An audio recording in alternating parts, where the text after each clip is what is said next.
Assalamualaikum warahmatullahi wabarakatuh. Perkenalkan, nama saya Lukman Haryanto, saya dari kelas 11 IP 1. Kali ini saya akan menjelaskan tentang sejarah Kabinet Burhanuddin Hadarap.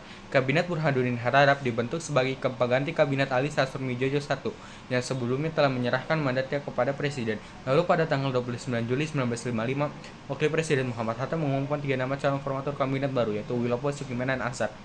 Namun, ketiga calon ini justru sepakat untuk memilih Muhammad Hatta sebagai Perdana Menteri sekaligus Menteri Pertahanan.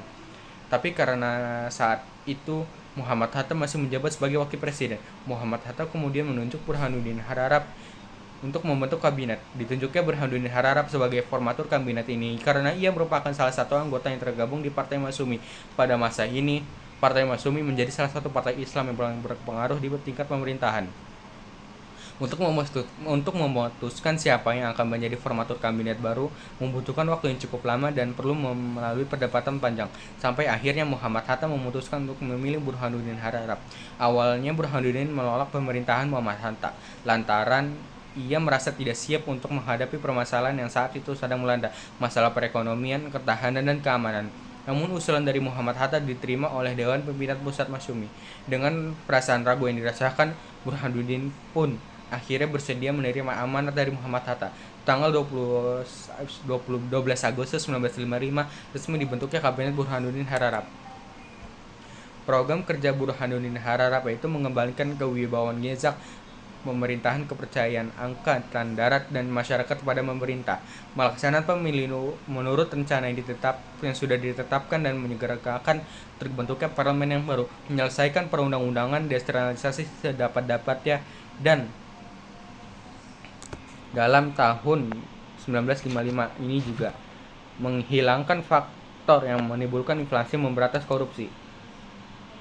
Prestasinya itu yang pertama adalah pemulihan pasar internasional. Kabinet ini berhasil mengatasi beberapa masalah ekonomi, termasuk pemulihan pasar internasional pasca Perang Dunia II, pembentukan Bank Indonesia. Pada masa ini Bank Indonesia didirikan pada 1 Juli 1953 sebagai lembaga bank sentral yang bertanggung jawab atas pengaturan dan pengendalian keuangan negara.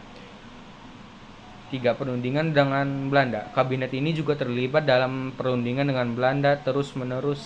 Status Papua kali itu disebut dengan Irian Barat. Meskipun penyelesaiannya terjadi di masa pemerintahan selanjutnya, pembentukan infrastruktur.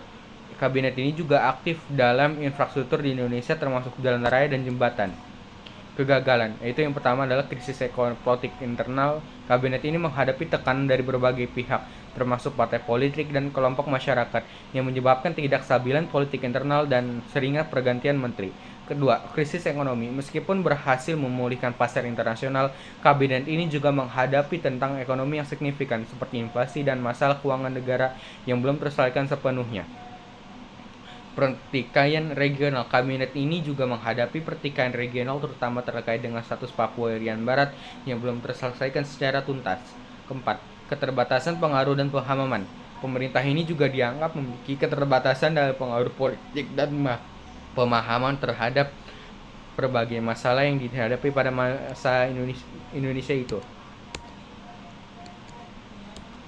Penyebab jatuhnya Kabinet Burhanuddin Hadarap. Krisis politik internal. Kabinet ini juga menghadapi tekanan politik dari berbagai pihak, termasuk partai politik dan kelompok masyarakat. Ketidakstabilan politik internal seperti perselisihan partai dan konflik kepentingan politik dan memperlemah kabinet dan pada akhirnya menyebabkan jatuhnya kabinet. Kinerja ekonomi yang buruk. Meskipun ada upaya pemulihan pasar internasional, kinerja ekonomi dalam negeri belum mencapai tingkat yang diharapkan. Inflasi, masalah keuangan negara, dan ketidakstabilan ekonomi dan menjadi faktor yang memicu kegagalan kabinet. Ketiga, krisis keamanan atau konflik regional. Krisis keamanan seperti konflik bersenjata di beberapa daerah atau ketegangan dengan negara tetangga juga dapat menjadi penyebab jatuhnya kabinet jika tidak ditangani dengan efektif. 4.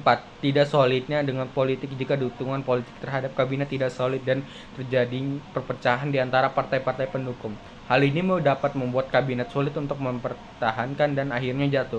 Tidak mampu menyelesaikan tantangan besar. Kabinet yang tidak mampu mengatasi tantangan besar yang dihadapi negara seperti krisis ekonomi global atau masalah politik yang kompleks dapat menjadi alasan bagi kegagalan dan jatuhnya kabinet. Itu sekian dari video saya. Terima kasih.